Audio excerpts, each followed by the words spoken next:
Kenapa ada orang yang bisa sakit tanpa sebab yang jelas? Dan kenapa di beberapa tempat nama seseorang tidak boleh disebut saat malam? Selamat datang di channel ini. Di sini kita akan membahas cerita-cerita horor yang dekat dengan kehidupan kita. Cerita yang mungkin pernah dialami oleh seseorang yang kamu kenal. Kalau kamu suka cerita seperti ini, jangan lupa subscribe. Dan kalau kamu punya pengalaman yang tidak bisa dijelaskan, kamu bisa kirimkan ceritamu. Karena bisa jadi cerita kamu adalah yang berikutnya. Rian bukan orang yang mudah percaya hal-hal di luar logika. Selama bekerja sebagai teknisi lapangan, ia terbiasa menghadapi masalah nyata. Kabel putus, genset mati, atau gangguan jaringan di daerah terpencil. Semuanya bisa dijelaskan. Ia ditempatkan di sebuah proyek listrik di wilayah terpencil di Papua Barat. Di sana, ia tidak sendiri. Ada Dani, rekan kerjanya yang sudah lebih dulu beberapa bulan di lokasi itu. Dani berbeda. Ia tidak banyak bicara. Lebih sering memperhatikan sekitar dibanding ikut bercanda dengan tim lain. Rian awalnya mengira itu hanya sifat pribadi. Sampai akhirnya ia mengerti. Dani memang melihat tempat itu dengan cara yang berbeda. Rumah dinas mereka berdiri agak terpisah dari pemukiman warga. Bangunannya sederhana, dinding papan, atap seng, dan hanya satu lampu luar yang menyala redup saat malam. Di belakang rumah ada hutan kecil, tidak terlalu lebat tapi cukup gelap bahkan saat sore. Jarak antar rumah warga sekitar 100 sampai 200 meter. Artinya, ketika malam tiba, suara manusia hampir tidak terdengar. Yang ada hanya angin, serangga, dan sesekali suara ranting patah dari arah hutan. Hari-hari pertama terasa normal. Pagi sampai sore mereka bekerja di lapangan, memeriksa jaringan listrik dan memastikan distribusi berjalan stabil. Menjelang malam, mereka kembali ke rumah dinas. Masak sederhana. Duduk di depan rumah. Kadang ngobrol, kadang hanya dia menikmati angin. Jam 9 atau 10 malam, biasanya sudah masuk kamar masing-masing. Tidak ada hiburan. Sinyal pun sering hilang. Tidur. Jadi satu-satunya cara melewati malam. Minggu pertama, Rian mulai menyadari sesuatu. Tempat itu berubah saat malam. Bukan karena ada sesuatu yang terlihat, justru karena terlalu sunyi. Sunyi yang tidak biasa. Seperti ada sesuatu yang mengosongkan suara di sekitar. Ia sempat beberapa kali terbangun tengah malam. Bukan karena mimpi, tapi karena perasaan seperti diperhatikan. Namun ia selalu mengabaikan. Baginya, itu hanya adaptasi lingkungan. Suatu sore, saat mereka duduk di depan rumah, seorang warga tua menghampiri. Tidak lama, hanya sebentar. Ia melihat ke arah rumah, lalu ke arah hutan di belakang, dan berkata pelan, "Kalau malam, jangan keluar sendiri." Rian hanya tersenyum sopan. Namun warga itu melanjutkan, "Kalau dengar ada yang panggil, jangan jawab." Nada suaranya tidak tinggi, tapi cukup membuat suasana berubah. Setelah warga itu pergi, Rian sempat tertawa kecil. "Masih percaya begituan ya di sini?" Dani tidak ikut tertawa. Ia hanya menatap ke arah hutan, lalu berkata pelan, "Lebih baik jangan dicoba." Sejak hari itu, Rian mulai lebih sadar dengan kondisi sekitar, terutama saat malam. Ia mulai memperhatikan lampu luar yang kadang terasa terlalu redup, angin yang tiba-tiba berhenti, dan suara yang kadang seperti ada, kadang tidak. Sampai suatu malam, ia terbangun lagi. Jam menunjukkan sekitar pukul 01.40. Tidak ada suara keras, tapi kali ini berbeda.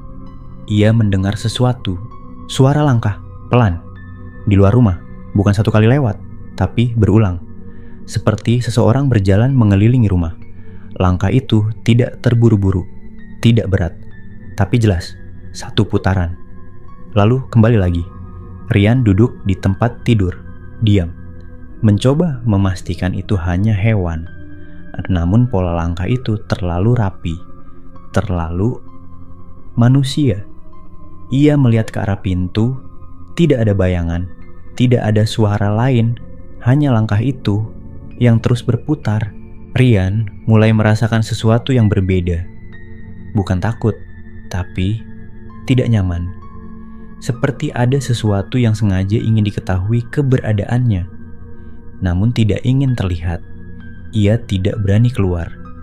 Dan untuk pertama kalinya sejak datang ke tempat itu, ia merasa tidak sendirian di rumah tersebut. Perlahan, ia mengambil ponsel, mengetik pesan ke Dani. Dan di titik itulah, malam yang sebelumnya terasa biasa, mulai berubah menjadi sesuatu yang tidak bisa lagi ia abaikan. Rian menatap layar ponselnya beberapa detik sebelum akhirnya mengetik. Tangannya tidak gemetar, tapi ada rasa ragu yang tidak biasa. Rian, bro, lu denger nggak? Dani, denger apa? Rian, kayak ada yang jalan di luar. Dani, jangan keluar. Rian, seriusan ini muter-muter rumah. Dani, diam aja, jangan respon apapun. Rian membaca ulang pesan terakhir itu. Jangan respon apapun. Kalimat itu terasa terlalu spesifik, seolah Dani sudah tahu apa yang sedang terjadi. Di luar, suara langkah itu masih ada.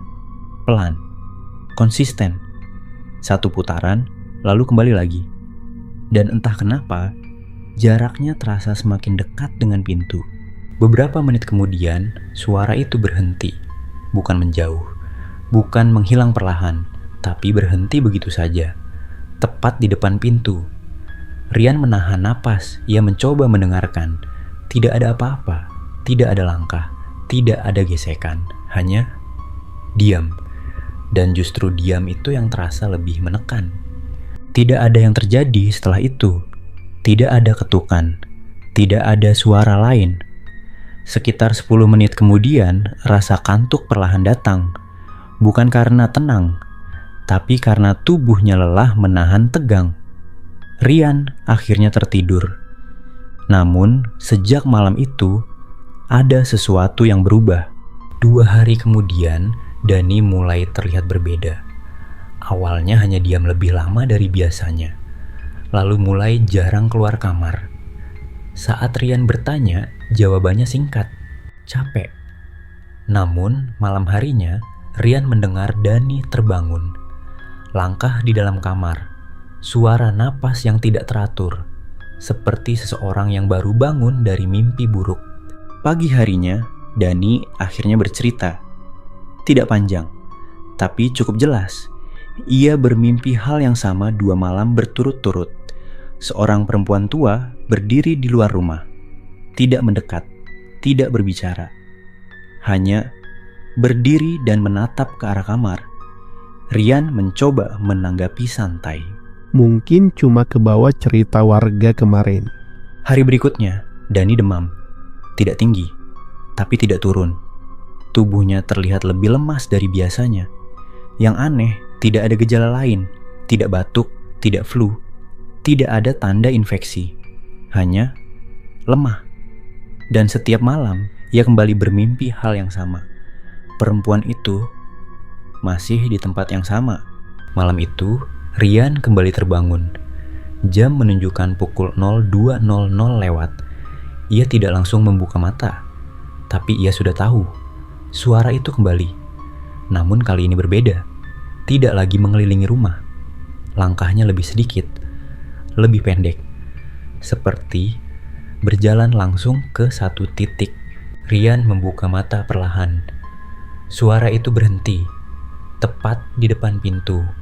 Tidak bergerak. Tidak berputar. Hanya diam. Beberapa detik berlalu. Lalu, suara gesekan pelan, seperti sesuatu bergeser di depan pintu. Rian langsung mengambil ponselnya, tanpa berpikir panjang.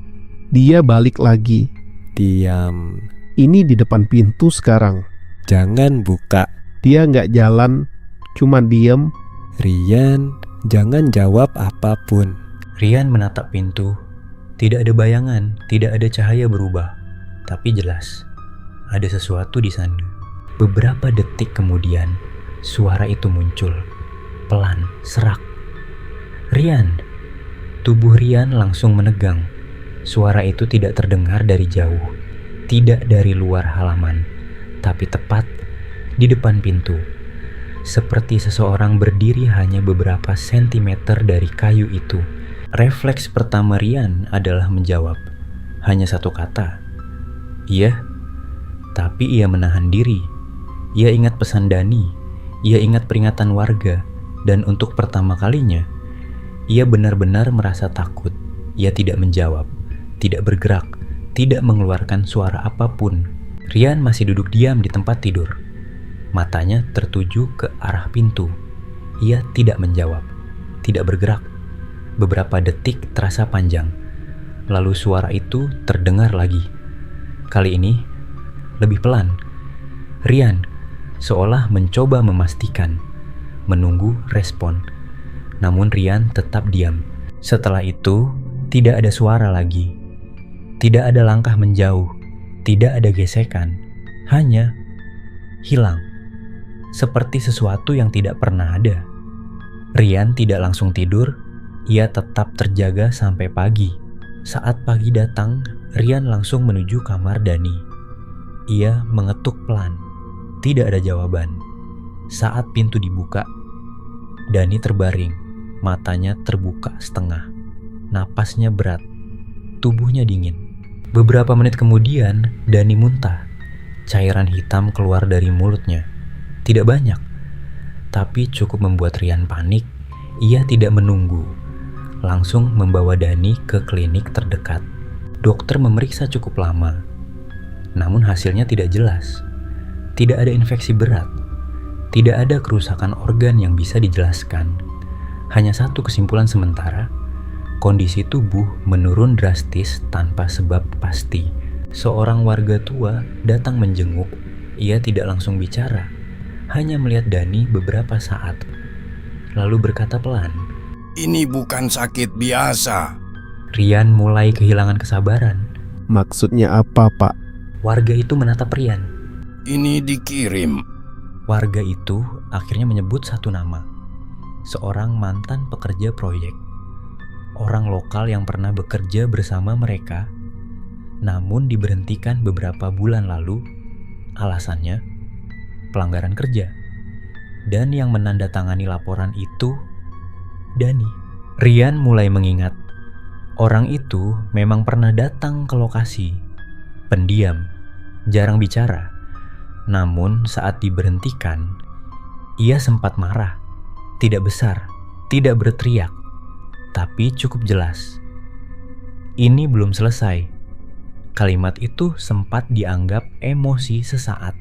Rian tidak bisa diam. Ia meminta alamat orang itu. Dan sore itu juga, ia pergi. Rumahnya berada agak jauh dari pemukiman utama, lebih dekat ke arah hutan, sepi. Rian berdiri di depan rumah itu. Tidak ada suara. Ia mengetuk. Beberapa detik kemudian, pintu terbuka. Pria itu berdiri di depan. Tatapannya datar. Tidak kaget, seolah sudah menunggu. Rian langsung bicari. Kalau ini tentang Dani, hentikan. Tidak ada jawaban cepat. Pria itu hanya menatap beberapa detik, lalu berkata pelan. Dia cuma ngerasain apa yang saya rasain. Rian tidak mengerti. Atau mungkin belum. Nada suaranya datar. Tidak marah, tidak emosional. Justru itu yang membuatnya terasa lebih berat. Nada suaranya datar. Tidak marah, tidak emosional. Justru itu yang membuatnya terasa lebih berat. Rian kembali ke rumah dinas. Dani masih terbaring lemah. Tidak banyak bergerak. Malam datang lebih cepat dari biasanya. Suasana terasa berbeda. Lebih sunyi. Lebih berat. Jam menunjukkan 02.00. Rian belum tidur. Ia tidak mendengar langkah dari luar. Tidak ada suara di sekitar rumah. Namun ia merasakan sesuatu. Ada di dalam rumah. Bukan perasaan, tapi kehadiran. Rian berdiri di depan pintu kamar Dani. Tangannya sempat berhenti di gagang pintu. Beberapa detik, lalu ia buka. Di dalam kamar, di sudut ruangan, ada sosok itu. Perempuan tua, tubuh kurus, wajah pucat, matanya dalam.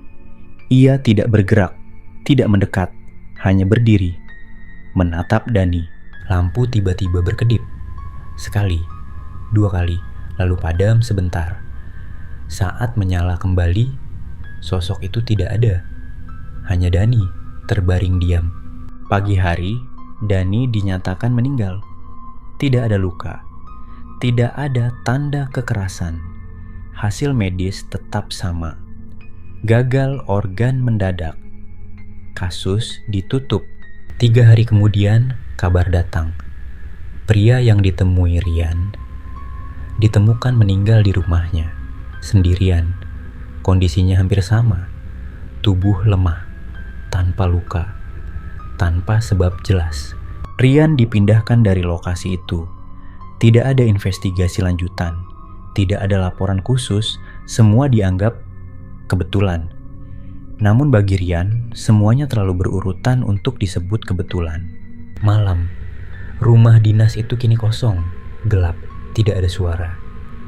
Tidak semua hal bisa dijelaskan, tapi tidak semua juga bisa dihindari.